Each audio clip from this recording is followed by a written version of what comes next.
নমস্কার বন্ধুরা, সকল বন্ধুরা কেমন আছেন? আশা করি সবাই খুব ভালো আছে।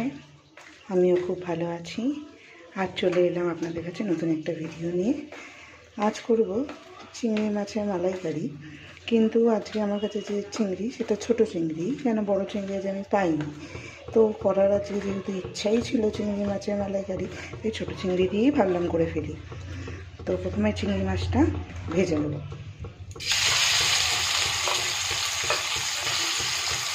আর এদিকে চিংড়ি মাছের মশলাটা তৈরি করবো বলে সমস্ত কিছু রেডি করে রেখেছি। নারকোল, কাজু, আদা, লঙ্কা, পোস্ত, আর এটা পেস্ট করবো দুধ দিয়ে। সমস্ত কিছু রেডি করে রেখেছি। এবার চিংড়ি মাছটা দিয়ে দিই। কড়াতে এবার কালো জিরে ফোড়ন দিয়ে দিলাম। দিয়ে এবার এর মধ্যে একটু পেঁয়াজ দিয়ে দিলাম, খুবই কম, একটু দিলে না টেস্টটা একটু বেশি হয়।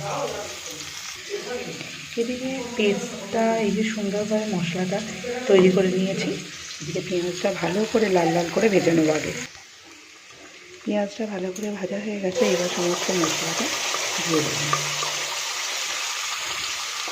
এবার দেবার মধ্যে নুন আর সামান্য হলুদ। মশলাটা দেখুন ভালো মতো কষা হয়ে গেছে। এবার এর মধ্যে দিয়ে দেবো সামান্য করে একটু জল।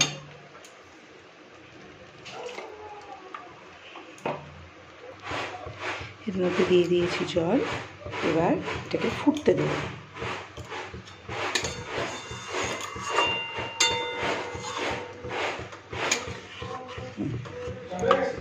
এটা ফুটুক, তারপর চিংড়ি মাছটা দিয়ে দেবো। ভালো মতো ফুটে গেছে, এবার এর মধ্যে চিংড়ি মাছটা দিয়ে দেবো।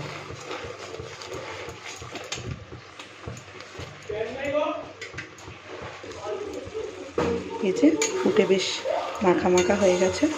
পুরো শুকিয়ে দেবো না, একটু এরকম মাখা মাখাই থাকবে। সামান্য 2-1 দানা চিনি দিয়েছি, যাতে একটু ব্যালেন্সটা থাকে, স্বাদটাও তাতে বাড়ে।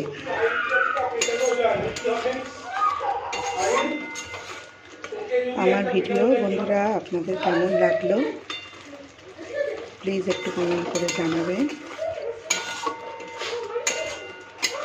আমার রান্না আপনাদের কেমন লাগছে, আর আপনারাও কীভাবে বানান সেটাও একটু জানাবেন।